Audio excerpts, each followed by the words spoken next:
வணக்கம் நேர்களே, நான் உங்கள் ஆஸ்ட்ரோ பூர்ணா. இன்னைக்கு நாம பார்க்கக்கூடிய பதிவு ஏப்ரல் மாத பலன்கள். ஏப்ரல் மாதத்துல இருக்கக்கூடிய கோச்சார கிரகங்களின் நிலவரங்கள் அப்படின்னு பார்க்கும்போது, மாத கிரகங்களான அந்த சுக்கிரன் மேஷ ராசியிலையும், அடுத்து புதனாகப்பட்டவர் கும்ப ராசியிலையும், செவ்வாயாகப்பட்டவர் அந்த கும்ப ராசியிலையும், சூரியன் மீன ராசியிலையும் இருக்கக்கூடிய ஒரு தன்மையாக இருக்கு.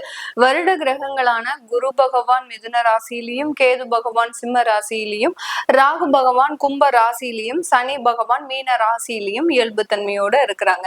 இதுதான் இந்த மாதத்துல இருக்கக்கூடிய கோச்சார கிரகங்களின் நிலவரங்கள். ஒவ்வொரு ராசி என்பர்களுக்கும் கிடைக்கக்கூடிய ஒரு மாற்றங்களை பற்றியும் பலன்களை பற்றியும் இந்த பதிவுல தெளிவா பார்க்க போறோம்.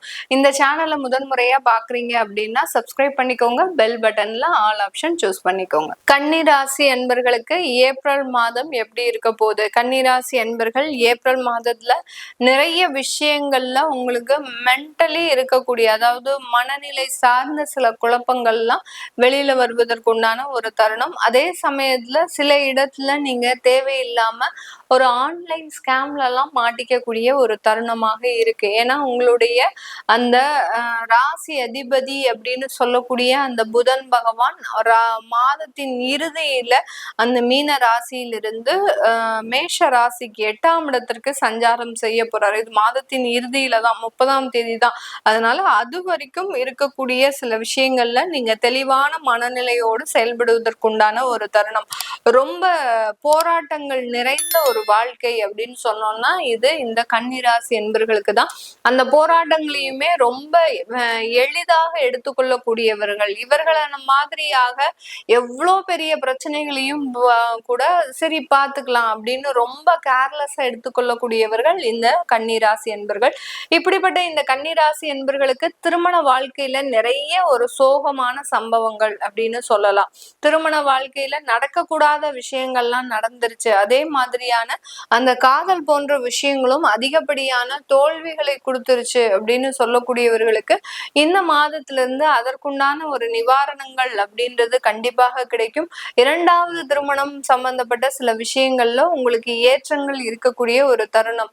இந்த மாதத்துல நீங்க முயற்சி பண்ணீங்க அப்படின்னா இரண்டாவது திருமணத்திற்குண்டான விஷயங்கள் நடக்கும். அப்படி இல்லாத பட்சத்துல இன்னும் 2 மாதம் கழித்து நீங்க அந்த இரண்டாவது திருமணத்திற்கு தயார் பண்ணும்போது ஆட்டோமேட்டிக்காக ஒரு நல்ல மாற்றங்கள் ஏற்படக்கூடிய ஒரு நேரமாக இருக்க போது. இந்த காலகட்டம் அந்த குழந்தைகள் சார்ந்த விஷயத்துல நிறைய ஒரு வீண் விவாதங்கள், தேவையில்லாத ஒரு சண்டை சச்சரவுகள் குடும்பத்துக்குள்ள ஏற்படக்கூடிய ஒரு தருணமாக இருக்க போகுது. அந்த குடும்பத்துல இருக்கக்கூடிய நபர்களே கடந்த ஒரு மாத காலமாக பாத்தீங்கன்னா உங்களுக்கு தொந்தரவுகளை கொடுக்கக்கூடிய ஒரு நபர்களாக இருப்பாங்க. அவர்களுக்கு எல்லாமே நீங்க தான் செஞ்சிருப்பீங்க. ஆனா பாத்தீங்கன்னா இந்த கன்னிராசி என்பர்களுக்கு இப்போ உங்களுக்கு ஒரு கஷ்டம், அந்த குழந்தைகளை பாத்துக்கிறதுக்கு கூட ஆள் இல்லை அப்படின்னு நினைக்கும் போது உங்களுக்கு உதவி செய்யக்கூடிய ஒரு நபர்கள் யாருமே முன் வர மாட்டாங்க. நீங்க தனியாக தவிக்கிறத பார்த்து இன்னமும் சந்தோஷப்பட்டுட்டு தான் இருப்பாங்களே ஒழிய பெரிய அளவுக்கு அவர்கள் மன ரீதியாக உங்களுக்கு உதவ முன் வர மாட்டார்கள் அப்படின்றதுதான் இந்த காலகட்டம் இருந்திருக்கு.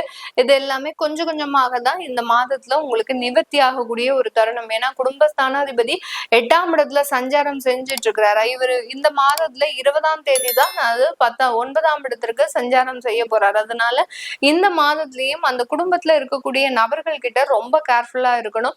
கடந்த ஒரு 1.5 மாதங்களாக அந்த குடும்பத்துல நிறைய ஏதாவது பண இழப்புகள் கண்டிப்பாக இருந்திருக்கும். ஏதாவது நகைகள் திருட்டு போறது, அடுத்துக்கு வைத்த இடத்துல பணங்கள் இல்லாமல் இருக்கிறது, அதாவது பணம் எல்லாம் திருட்டு போறது, இது எல்லாமே நடந்துட்டு இருக்கும். உங்களுக்கும் சின்ன சின்ன சந்தேகங்கள் இருந்திருக்கும். ஏதாவது குடும்பத்துல இருக்கக்கூடிய நபர்கள் தான் இந்த மாதிரியான சில விஷயங்களை செய்யறாங்களா அப்படின்ற மாதிரியான சில சந்தேகங்கள் இருக்கும். சந்தேகங்களே வேண்டாம். குடும்பத்துல இருக்கக்கூடிய நபர்கள் தான் இந்த மாதிரியான சில விஷயங்களை கடந்த காலத்துல செஞ்சிட்டு இருக்கிறாங்க. அது எல்லாமே முழுமையாக சரியாகக்கூடிய ஒரு தருணமாக இருக்கும். இந்த காலகட்டம் நீங்க ரொம்ப ஜாக்கிரதையா இருக்கணும். பணப்புழக்கங்கள்ல அடுத்து பணத்தை கண்ட இடத்துல கண்டபடி வைக்க கூடாது. நகைகள் சம்பந்தப்பட்ட விஷயத்துல ரொம்ப கேர்ஃபுல்லா இருக்கணும். நீங்க எவ்வளவு நகைகள் வச்சிருக்கிறீங்க அப்படின்றத ஒரு டைரி போட்டு எழுதி வைங்க. அப்படி இல்லாத பட்சத்துல என்ன நகை இருக்கு என்ன நகை இல்லை அப்படின்றது உங்களுக்கு தெரியாம இருக்கிறதுக்கு வாய்ப்புகள் அதிகமாக இருக்கு. ஏன்னா அடுத்தடுத்து உங்களுடைய ராசி அதிபதி 8ஆம் இடத்துல சஞ்சாரம் செய்யறதுனால உங்களுக்கு உண்டான சில ஏமாற்றங்கள் அதிரடியாக வருவதற்குண்டான ஒரு காலகட்டமாக தான் இருக்கும். இந்த காலகட்டம் உங்களுடைய விரயஸ்தானாதிபதி சைன ஸ்தானாதிபதி 8ஆம் இடத்துல சஞ்சாரம் செய்யறதுனால கொஞ்சம் தூக்கம் இழந்து இருக்கக்கூடிய ஒரு மாதமாக தான் இந்த ஏப்ரல் மாதம் இந்த கன்னி ராசி என்பர்களுக்கு இருக்கும். அதிகப்படியான ஒரு சிந்தனைகளோட நீங்க இருக்கக்கூடிய ஒரு தருணம், வெளியூர் வெளிநாடு போகிறதுக்கு உண்டான ஒரு வாய்ப்புகளும், வெளிநாட்டுல இருக்கக்கூடிய வேலை தொந்தரவுகள் முழுமையாக தீரக்கூடிய ஒரு மாதமாகவும் தான் இந்த ஏப்ரல் மாதம் இந்த ராசி என்பர்களுக்கு முழுமையாக இருக்க போது. இந்த காலகட்டத்துல இந்த ராசி என்பர்களுக்கு அரசாங்கம் சம்பந்தப்பட்ட சில விஷயங்கள்ல ரொம்ப உங்களுக்கு அவமானங்கள் ஏற்படக்கூடிய ஒரு தருணம். அரசாங்க உத்தியோகத்துல வேலை பாக்குறீங்க அப்படின்னா ரொம்ப கவனமா வேலை செய்யணும். யாரையும் நம்பி நீங்க அரசல் புரசலா ஏதாவது ஒரு விஷயம் சொல்லிட்டீங்க அப்படின்னா அது பெரிய தீப்பொறியாக வந்து உங்களுடைய வேலைக்கே ஒரு ஆபத்தை கொடுக்கக்கூடிய ஒரு அமைப்பாக ஆயிடும். அதனால அரசாங்க உத்தியோகத்துல வேலை பாக்குறவங்க ரொம்ப கேர்ஃபுல்லா ரொம்ப கவனத்தோட, அதுலயும் பாத்தீங்கன்னா காசு சம்பந்தப்பட்ட விஷயத்துல இருக்கிறீங்க அப்படின்னா அதுல கணக்கு வழக்குகள் எல்லாம் ரொம்ப கராரா வச்சுக்கோங்க. யார்கிட்டையும் உங்களுடைய வேலையை பத்தி வெளியில காமிக்காதீங்க. எப்போதுமே டிரான்ஸ்பரண்டா தான் நீங்க வேலை பார்ப்பீங்க. ஆனா இந்த காலகட்டம் நான் என்னென்ன வேலை செஞ்சிருக்கிறேன், இப்படி செஞ்சிருக்கிறேன் அப்படின்னு நீங்க ஏதாவது செஞ்சீங்க சொன்னீங்க பக்கத்துல இருக்கக்கூடிய நபர்கள் கிட்ட அப்படின்னா அதனால சில தொந்தரவுகள் அப்படின்றது கண்டிப்பாக வரும்.